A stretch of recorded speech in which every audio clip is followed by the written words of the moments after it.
Greetings, everybody. Who here has never listened to my teachings? If you're new to my teachings, it might be difficult the first time.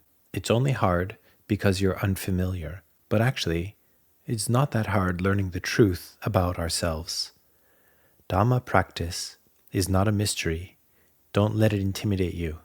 Dhamma practice is really about learning about ourselves, learning the truth about our body and mind. Learn until we realize that this body is a mass of suffering, so is the mind. Once realized, the mind will let go of attachments, of clinging to both body and mind. We believe the body and mind are ours, that they belong to us. So, if we let go of these beliefs, then there's nothing else left to grasp onto in this world. And without clinging, suffering cannot affect our mind. Suffering arises because the mind grasps onto objects. In the past, there was one venerable teacher named Luangpu Buddhadasa. Do you remember him? He often referred to this phrase, Sabbe Dhamma nalam abhinivesaya. This is the Buddha's Dhamma. It means nothing whatsoever should be clung to. No attachment means no suffering, and that is all. However, this is easier said than done. We often say that we are not clinging, but in reality we are. So let us learn how to let go of clinging to body and mind. This is the practice of cultivating wisdom, vipassana meditation. It is not difficult at all. Once we realize body and mind to be the source of suffering, the mind will no longer grasp onto the body and mind.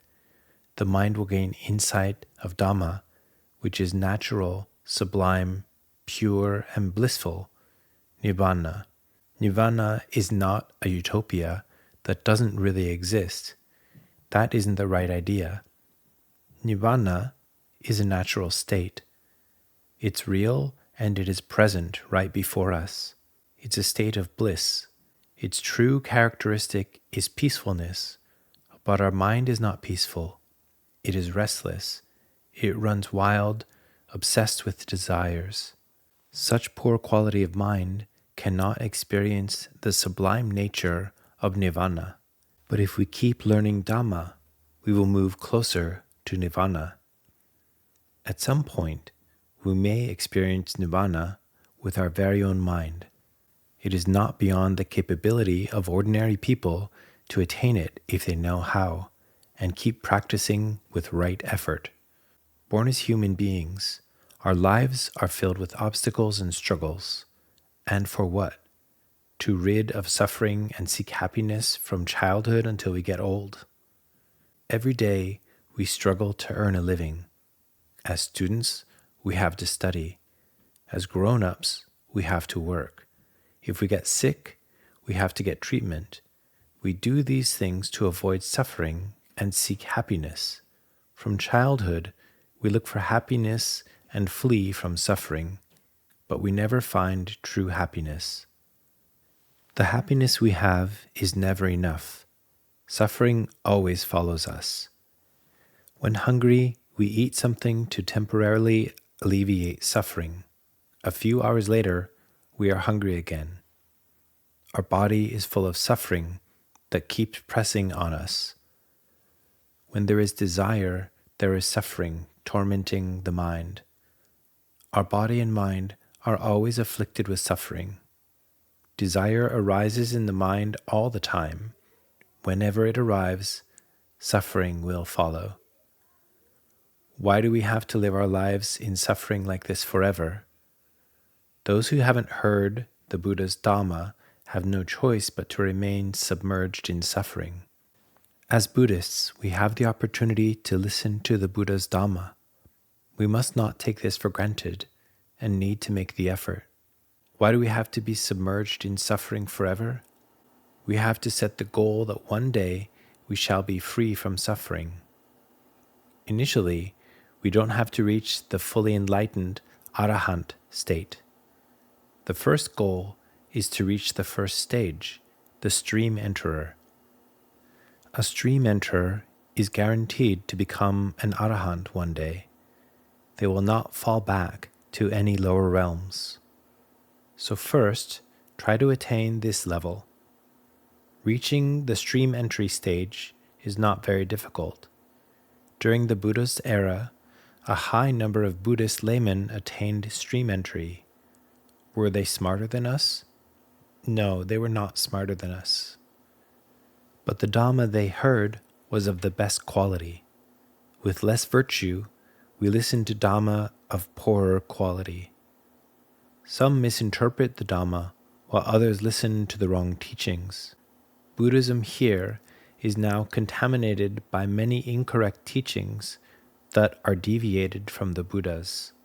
The teachings that really follow his guidance are rare. People in the Buddha's times were not smarter than us, but they received true teachings. They learned directly from the Buddha or from the Arahants who were his disciples. For us, we learn from our teachers. Therefore, we cannot measure how accurate the words are compared to the Buddha's. This is the first point why we cannot compete with those during the Buddha's time. Additionally, for those fortunate people who met the Buddha, it must have accumulated enough great merits. Their minds were ready for freedom from suffering. By contrast, our minds still have cravings and are still enjoying the world. If I asked whoever wants nirvana to sign up now, would any of you be willing to do so? I doubt it. You would plead to live in this world a little bit longer. You want nirvana, but you also want a wife, wealth, and other worldly things. We are too scared to leave this world. So how can our mind attain the supreme Dhamma? In the Buddha's time, people had great virtue. They listened and confided to Dhamma. They practiced Dhamma with determination and were not attached to worldly comforts. There was a king who longed for the news of the emergence of the Buddha. Whenever merchants traveled to his kingdom, he would ask them if there was any significant news. One day, a merchant told him that the Buddha had emerged in this world. The Dhamma has emerged in this world, and the Sangha has emerged in this world. The king was speechless, as this is what he had been waiting for. He then asked about the Buddha's whereabouts, and told the merchant to collect his reward from the queen. The king then left to find the Buddha. Unlike you, when your friends persuade you to come listen to me, some of you refuse to come. See, we can't match the people of the Buddha's time in all respects. Firstly, it is impossible to listen to Dhamma directly from the Buddha or from his wise Arahant disciples. Secondly, we're still so attached to this world. Our mind is not yet ready to relinquish it. If we had comparable conditions, we wouldn't be inferior to those during the time of Buddha. Our intellect is not inferior to those in the old days. In fact, we may even be slightly more sophisticated. So, if we want to be free from suffering, we have to learn the Dhamma and start practicing properly and suitably. We listen to Dhamma so we know the correct method.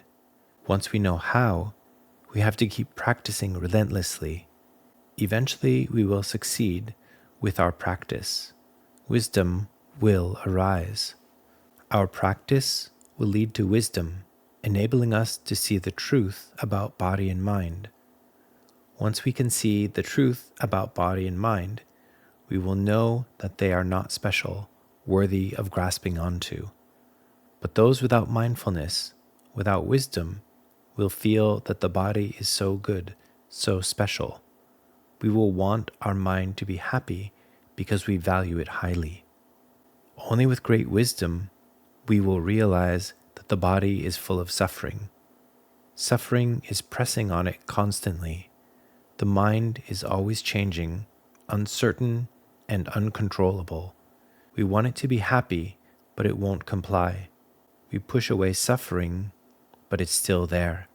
We demand it to be good, but it becomes bad. We prevent it from being immoral. It's not in our control. If we can realize this, Attachments to body and mind will eventually be eradicated. Body and mind will be relinquished to the world, and at that moment, we will attain the state of purity.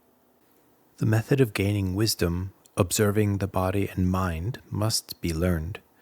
We cannot just say, "Stop clinging," and the mind will stop clinging and gain enlightenment. That is impossible. The mind that lacks of wisdom lives in the shadow of ignorance. Our mind is filled with ignorance. It doesn't know the truth. It doesn't know suffering. We never realize that this body and mind are suffering. The Buddha taught us, in short, the clingable aggregates are suffering. The 5 aggregates are nothing but suffering. These 5 aggregates, in short, are physical and mental phenomena that constitute the self. He pointed out these as masses of suffering. Because we fail to see this, we will never be able to let go. Our mind is deluded. Only when ignorance is eradicated will the mind truly let go. To eradicate ignorance, we develop true knowledge. Like how to get rid of darkness, we bring in light. To eradicate ignorance, we need to cultivate right understanding. This is the essence of Buddhism. This is what the Buddha taught. If asked what the essence of Buddhism is, we can respond confidently that it is right knowledge, right understanding. This is wisdom, with right view and right understanding. We will no longer grasp onto the body and mind, and once we eradicate attachments to body and mind, we will not grasp onto anything else in this world. Without grasping onto things, suffering can no longer enter our mind. But there are procedures in which we learn the truth about body and mind. Wherever I go, I will address this topic. Listen again and again if you can't understand. My CDs are available for free. If you don't know how to get the CDs, you can go to the website. A number of files are downloadable from there. There are many ways to access my teachings. Keep on listening, and one day your mind will understand how to practice. It will be awakened. Keep listening until the mind is awakened. An awakened mind has right concentration. It is the knower, the awakened, and the joyous. It will realize that the body and mind are 2 distinguished parts. Happiness, suffering, and the body are distinguished parts. All defilements and the mind are distinguished parts. Wholesomeness and the mind are distinguished parts. It will see what is called self is broken down and comprised of aggregates. The word aggregate in Pali is khandha. Khandha is commonly referred to as 5 khandhas or 5 aggregates. 5 khandhas sound intimidating, but it simply means aggregates. We are a combination of 5 aggregates. Rupa, form, is the physical body. Vedana, sensation, is pleasant or unpleasant or neutral feeling. Sanya, perception, is recognizing and recalling. Sankhara, mental formation, is fabricating good and bad activities. And Vijnana, consciousness, is acknowledging by means of eyes, ears, nose, tongue, body, or mind. What is called self is simply a combination of these aggregates. If our mind is sufficiently developed as an awakened, knowing and joyful mind, it will see the thing called self divided into parts, each of which will then reveal the nature of non-self. This body is no longer our self. A mind detached from the body becomes just an observer, no longer associates happiness and suffering as self. With a stable mind, defilements are no longer ours. Even the mind itself is not us. The condition for this is a clear and stable mind with right concentration. So, before we get to the state where we can see the truth, we have to learn the truth about body and mind, disassembling them into parts.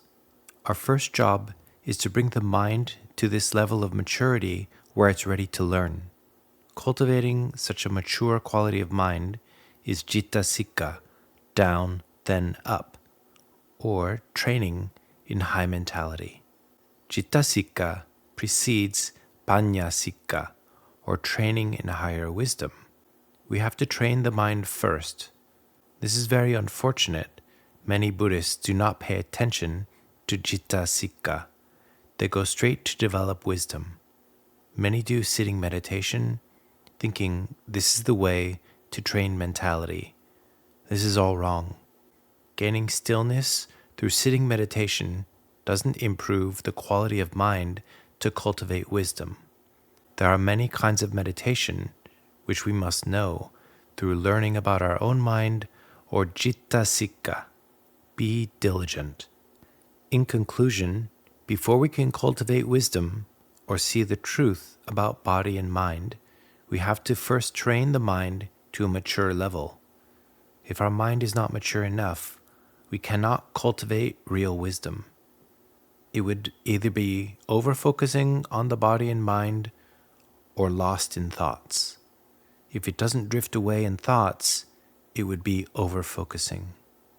These two conditions prevent us from seeing the truth about body and mind as they really are. Therefore, first train the mind to be just an observer. Our mind should neither over-focus nor lose itself in thinking. So we have to practice. The way to train the mind to become the knower is crucial. If our mind does not become the knower, we cannot really do vipassana. Whatever meditation we do, we will over-focus.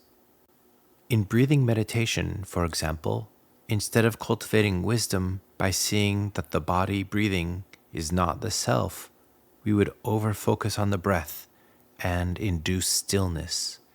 In abdominal breathing meditation, instead of seeing the body and mind as two distinguishable parts and not the self, we force ourselves into stillness at the abdomen. If untrained, the mind will tend to induce stillness when practicing. We have to train the mind to a mature quality first. Normally, the mind is active all the time. It constantly drifts to seeing, listening, and thinking through the 6 internal senses. Through the eyes, it sees forms. Through the ears, it hears sounds. Through the nose, it smells. Through the tongue, it tastes. Through the body, it feels cold and heat, softness and hardness, tightness and vibration of the body. After sensing through the 5 doors, through the mind's door, it processes information just received and then fabricates thoughts, ideas. Or if during meditation, it will over-focus. Normally, the mind can wander off through 6 internal sense bases. Guarding the mind not to wander across these 6 bases is difficult. Therefore, just concentrate on one base. Be aware when the mind wanders off to think, which occurs most often. Every day, the mind wanders off to think most often, then followed by seeing and listening, and then less often to smell and taste. Can you see? Mostly the mind wanders off to think, to see, and to hear, with thinking being the most frequent. Right after seeing, it thinks. Right after hearing, it thinks. Even when not seeing or hearing, it still keeps thinking. The mind thinks all day and all night. So the way to wake up from the world of thoughts is to train the mind to be the knower, the awakened, the joyful. This will prepare the mind for wisdom development. Use this simple method of being aware of the mind getting lost in thoughts. Whenever the mind drifts to thinking, just be aware. Repeatedly do so. Start by choosing an object of meditation. This is for those who wish to be enlightened in this life. Start by choosing a meditation object, but don't aim for stillness. The meditation for stillness existed long before the Buddha's time. But the meditation we want to do is to be aware of the mind's activities.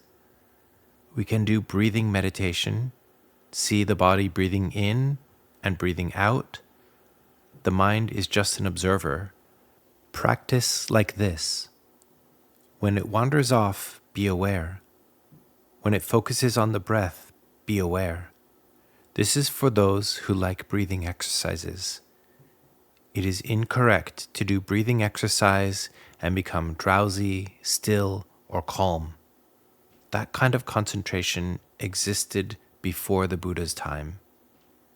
We need to practice the right concentration, leading the mind to an awakened state. The awakened and joyful knower is the meaning of Buddha. Buddha means the knower, the awakened, the joyous. We must train our mind to become awakened, joyful knower. To become the knower, we have to be aware of the mind when it wanders off to think. The thinking mind and the knower are opposites. When wandering off, the mind is not aware.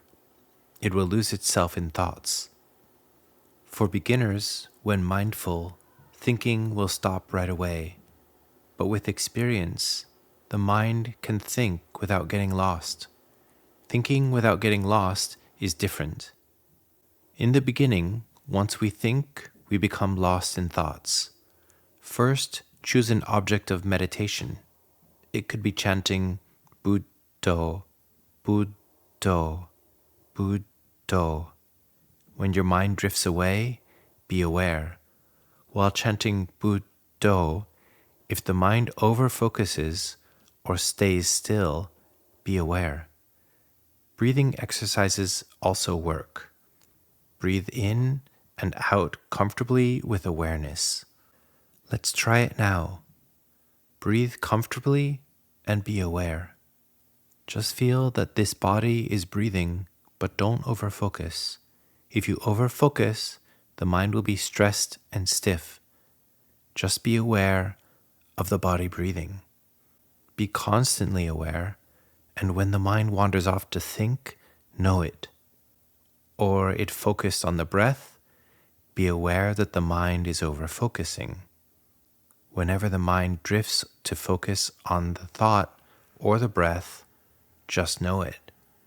For abdominal meditation, be aware of the rise and fall of the belly. Don't aim for stillness. Observe the rise and fall of the abdomen and be aware when the mind drifts away. If the mind over-focuses on the belly, know it. Moving hands like Luangpu Tian meditation is also workable. Someone here likes to do hand-moving meditation. Move and be aware of the movement. Feel the hand moving, but do not over-focus on the hands. If you cannot follow the 14 movement pattern, moving like this is workable.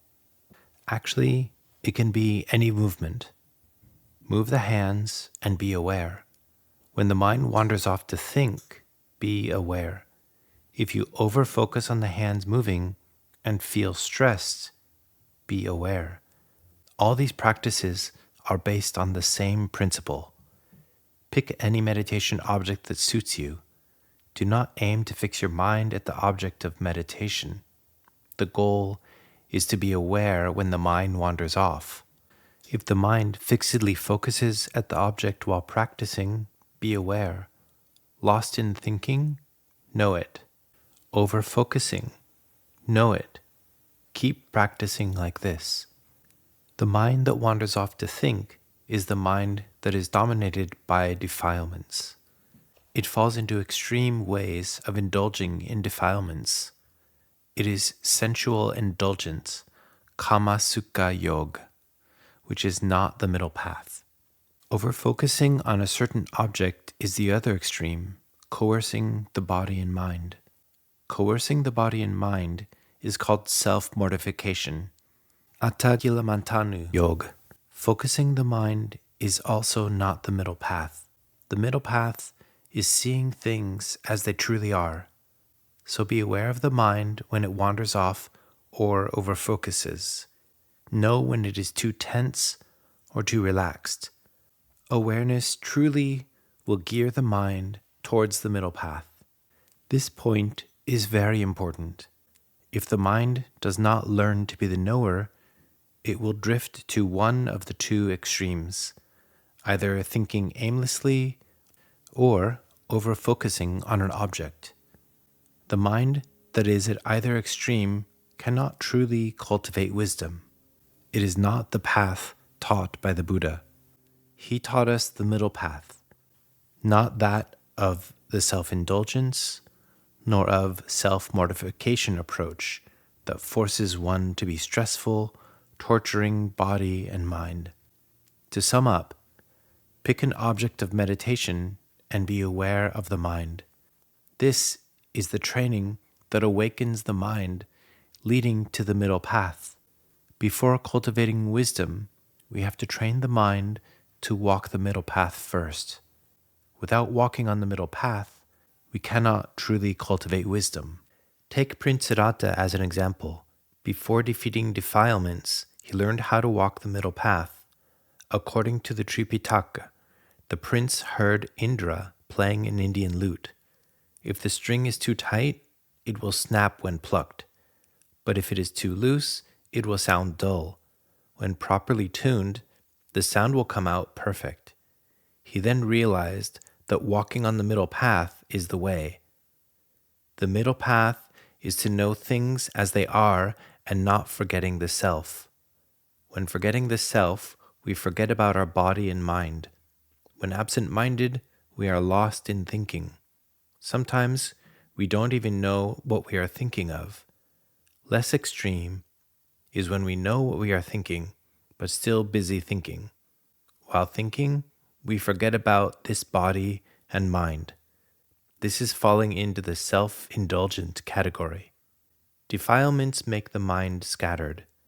The other category is the extreme control of body and mind. Most practitioners who like sitting meditation fall into this category. When breathing, they force their mind to be stiff. They get tense in walking meditation, in seeing the rise and fall of the abdomen, and in doing hand movements. This is too tense. Be careful not to fall into either extreme. Choose a meditation object and be aware. Be aware when the mind drifts away or becomes stressful. Keep practicing, and the mind will balance out on its own. Do not try to make the mind neutral.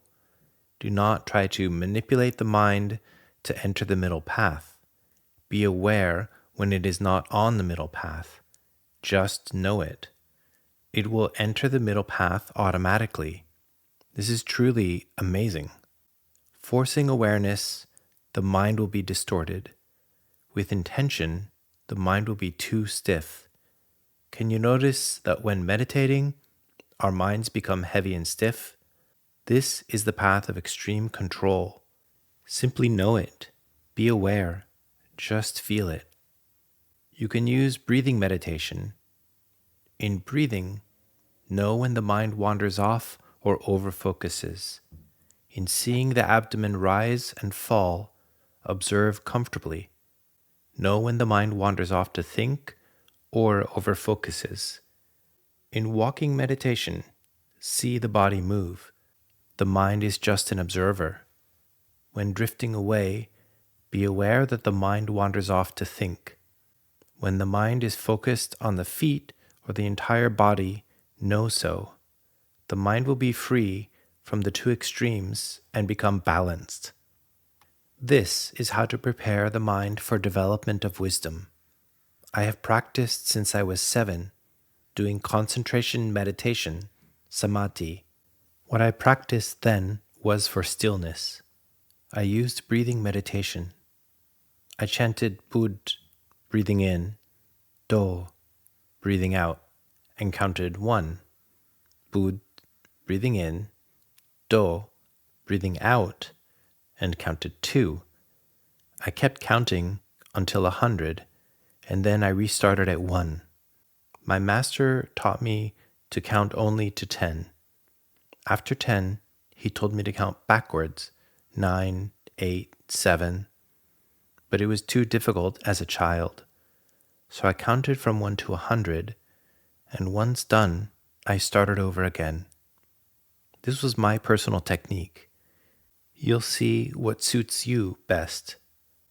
Doing breathing exercises and not counting is also fine. While breathing, chanting only Buddho is workable. Even Buddho can be dropped, or breathe in and out with Buddho, then count 1. Any method is doable. When I was young, I practiced this. I started with Luangpu Li at Asokaram Temple. The adults took me to the temple occasionally during my 2 years study. I was taught to chant Buddho, breathing in and out. I didn't know how to cultivate wisdom. Breathing in and out, my mind was calm and bright. The mind traveled around to paradise and other places. I was not afraid to see angels, but what if I see ghosts? I got scared. Like doing sitting meditation here at the hospital would be too scary for me. We think there must be many ghosts at the hospital. Don't you feel there should be lots of ghosts here? But why would ghosts be in the hospital? They should be home. Why would they be in the hospital? Stories of ghosts taking elevators up and down at night are fiction. As a kid, I did breathing meditation. The breath turned into a light beam, and the mind followed that beam to places. Then, scared of ghosts, my mind refused to follow. When it started to move, I was aware. As mentioned, this is the key. Be aware of the mind moving. Eventually, my mind became stable, but without guidance, I could not develop wisdom. I could only practice mindfulness with a stable mind. So, there are 2 steps. First, learn to be mindful. Second, with mindfulness, develop wisdom. Many practitioners like to say that one must have samadhi before wisdom can arise, and go off to do sitting meditation with stress or absent-mindedness. That type of concentration is incorrect and does not lead to wisdom. It leads to delusion, the opposite of wisdom. Sitting like this. Have you ever seen this? Or like this? This is full of delusion, greed, and anger, not cultivating wisdom. So, we have to do the right kind of concentration. It's important to be aware of the mind when it moves. Practicing samadhi for 22 years, I didn't know how to cultivate wisdom. Until I heard about Luangpu Dun. I asked around where he was. I was told Luangpu Dun was Luangpu Phan's master. This was back in 1981. Where was Luangpu Dun? His teaching was different. The mind sent out is the cause of suffering. The outcome of the mind sent out is suffering. The mind that clearly sees the mind is the noble path. The outcome of the mind that clearly sees the mind is cessation of suffering. His teaching about the mind greatly interested me. Never had I heard of it before. People said he was Luangpu Phan's master. Luangpu Phan had already passed away, so Luangpu Dun must have passed away too. So sad. Months later, I was told that he was still alive and lived in Surin province. I took a train to see him. He taught me to observe my own mind. He said, "You have already read a lot of books. Now, go read your mind." After saying goodbye to him, I took the train back. He told me to read the mind. But how would I do it? Where was the mind? How could I observe it? I had no answers to any of these questions. But I did not ask him then, as I was overjoyed to see him. Just like some of you, when meeting me, became overjoyed and asked questions you did not mean to ask. Then, I answer something else, but you could not remember anything anyway. I was like that then. When meeting Luangpu Dun, I was overjoyed. He asked if I understood his teaching. I said yes. I said goodbye to him and got on a train. Then, as it started moving, I panicked. Luangpu told me to observe the mind. But how? What observer? What is the mind? Where is it? Observe it with what? Not knowing what to do, I meditated. I chanted a mantra internally. First, I chanted Buddho and breathed. Once the mind was calm, I started to investigate. Luangpu told me to observe the mind. It must be within this body, not outside. It would be strange if the mind was outside. I decided not to seek elsewhere, only see inside. I would study only within this body. This is the scope of learning Dhamma. It is learning within this body and mind, nothing beyond. It is useless to seek for something outside.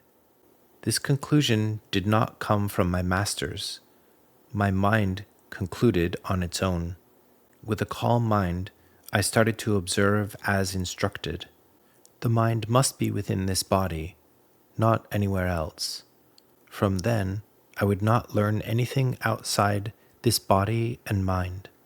Learning within, one day I would find the mind.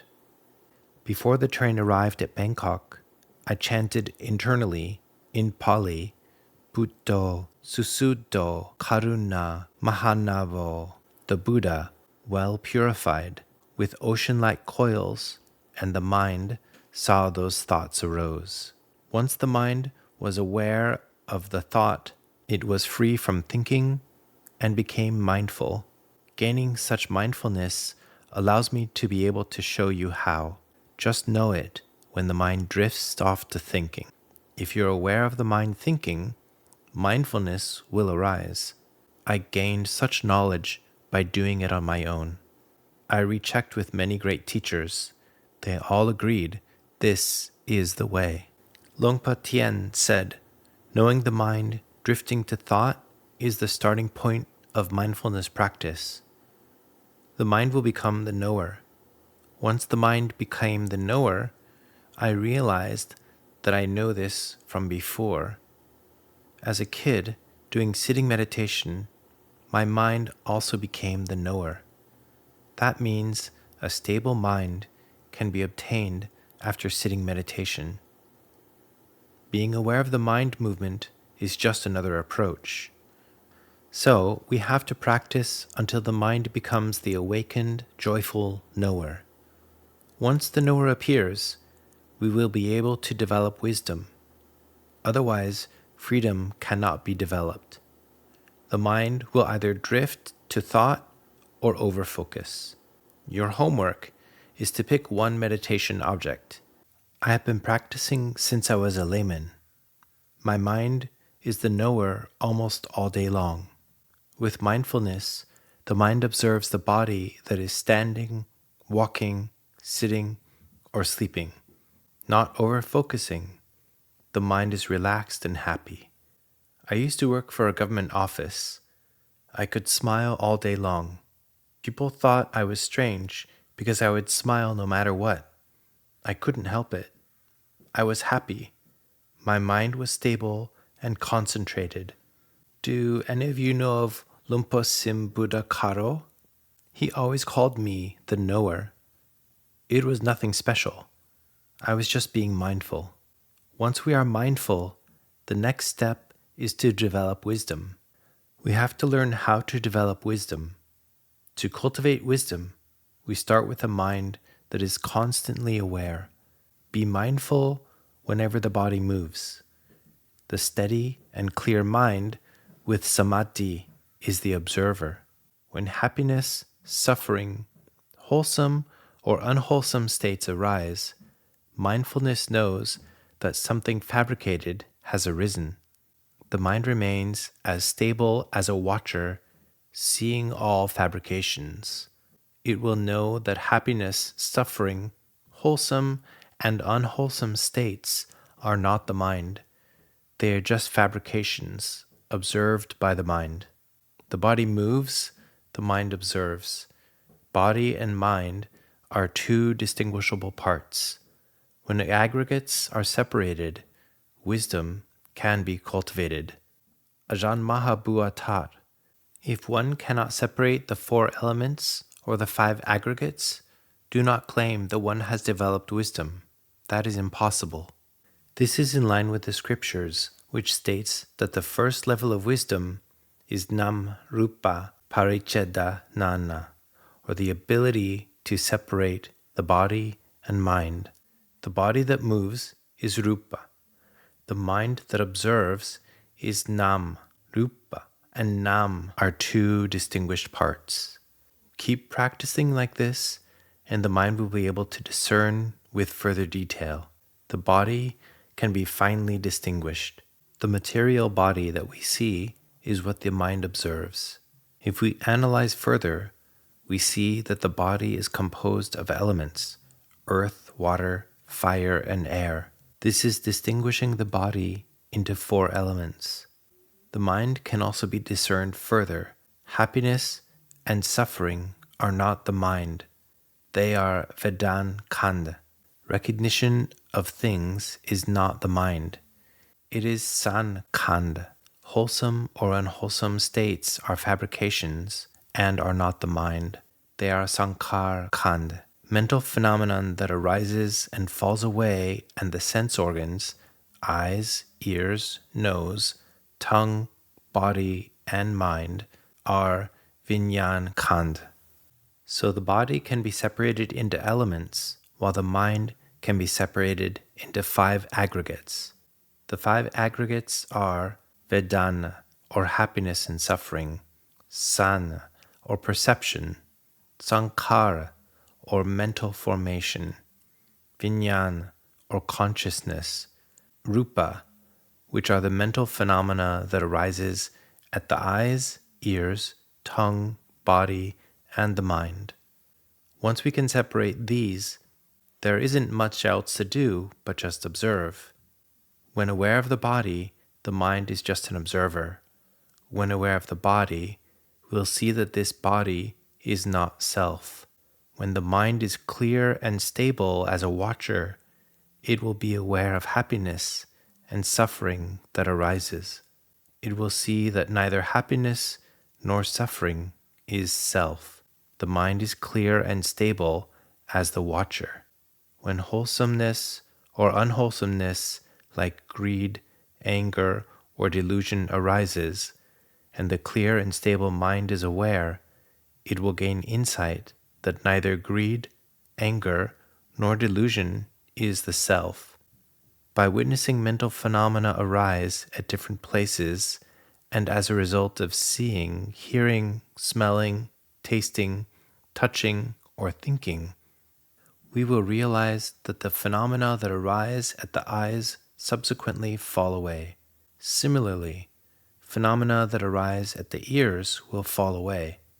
From then on, the mind will realize that whenever phenomena arises, it will subsequently fall away. There is no self, and nothing can be controlled.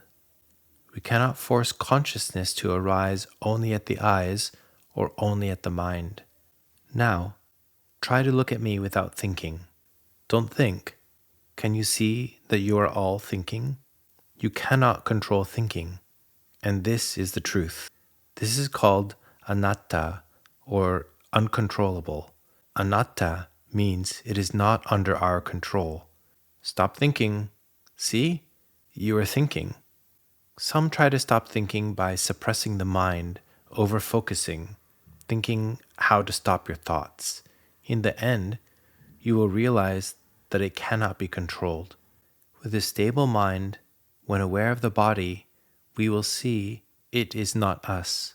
With a stable mind, When aware of feelings, happiness and suffering of mental formations, wholesome and unwholesome of consciousness, through all 6 sense doors, wisdom will ultimately conclude that nothing is us. This body is not us. Happiness and suffering is not us. Wholesome and unwholesome is not us. This mind is not us either. Our self does not exist. When the mind accepts the fact that the self does not exist, we will reach the first stage of enlightenment, or stream entry. Can you feel that there is a me in this body? With the existence of an I, we are definitely not stream enterers yet. Observe yourself. You will see there is an I. Start the exercise with disassembling things into aggregates. First, practice to make the mind stable by doing meditation and be aware of the mind moving, wandering off to think, or over-focusing. With that stable mind, be aware of the body, seeing that it's not us. Be aware of happiness, unhappiness, wholesome and unwholesome states. Be aware of consciousness through the 6 sense doors, seeing that there is no us. Repeatedly be aware, and one day the mind will accept reality that there is no self. There are only physical and mental phenomena arising and falling away. Realizing that something that arises will fall away, we will reach the first stage of enlightenment. For higher stages, the method is the same, but wisdom will develop further. First, we will see that there are only phenomena and no self. In the end, we realize that those phenomena are nothing but suffering, pure suffering. This body, feelings, perceptions, mental formations, and consciousness are all suffering. Nothing but suffering arises. Nothing but suffering exists. Nothing but suffering falls away. If we see this truth, suffering will completely end.